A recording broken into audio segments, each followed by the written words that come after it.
Hello friends, welcome to RJS ఇంటి వంటలు. అయితే ఈ వీడియోలో మనం సాఫ్ట్లీ స్పాంజీగా ఇడ్లీ ఎట్లా చేయాలో చూద్దాం. చలో అయితే ఫస్ట్ పచ్చడి చేద్దాము. ఈ పచ్చడి రెసిపీ చూద్దాం. మిక్సీ గిన్నెలో పల్లీలు, పచ్చిమిర్చి, జీరా మిక్సీ వేసుకోవాలి ఫ్రెండ్స్. కొంచెం వాటర్ పోసుకొని బాగా పేస్ట్లా చేసుకోవాలి. చట్నీకి తాలింపు పెట్టుకున్నాం ఫ్రెండ్స్. కావాల్సిన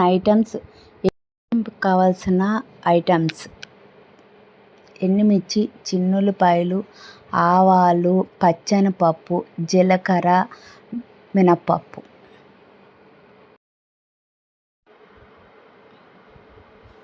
నూనె పెట్టుకొని తాలింపు వేసేసుకోవాలి ఫ్రెండ్స్. తాలింపు అన్నీ మిక్స్ చేసుకోవాలి ఫ్రెండ్స్. చట్నీకి మిక్స్ చేసుకున్న తర్వాత తాలింపు పెట్టుకొని మిక్సీలో ఉన్న చట్నీ దాంట్లో మిక్స్ చేద్దాం.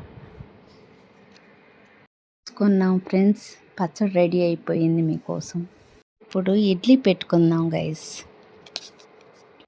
ఇడ్లీ గిన్నెకి కొంచెం ఆయిల్స్ అప్లై చేసి ఇడ్లీ పెట్టుకుందాం ఫ్రెండ్స్. అన్ని ప్లేట్స్ ఫిలప్ చేసేసి ఇడ్లీ గిన్నెల్లో పెట్టుకున్నాం ఫ్రెండ్స్.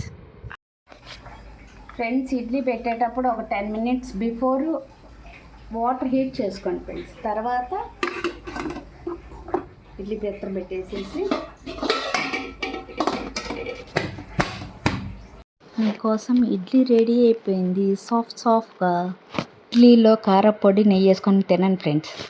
మీకు ఈ ఇడ్లీ రెసిపీ నచ్చినట్లయితే లైక్, షేర్, బెల్ ఐకాన్ కొట్టేసి సబ్స్క్రైబ్ చేసుకోండి. Bye guys.